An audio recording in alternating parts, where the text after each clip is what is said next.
ଜଗନ୍ନାଥ ମୋ ନାଁ ଚାର୍ମି ହେଇକି ନୂଆରେ ଶୁଣି ଜାଗାକୁ ବାହାରି କଲି ମୋ ସାଙ୍ଗ ଧରିକି ଯାଇକି ଗାଡ଼ିରେ ବସିଗଲି। କୁଆଡେ ଯାଉଛି ବୋଲି ଭାବୁଛନ୍ତି କି?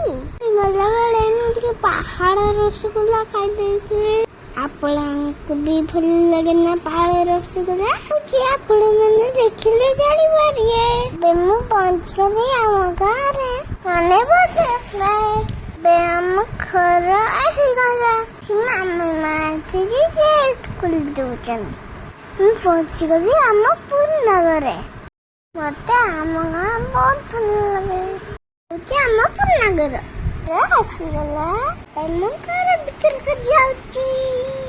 ସାନ ଜେଜେ ମାମାଙ୍କୁ ନାମ କରିଦେବି। ମୁଁ ଫାଷ୍ଟ ମାମି ମା ସାନ ଜେଜେଙ୍କୁ ନାମ କରିଦେବି।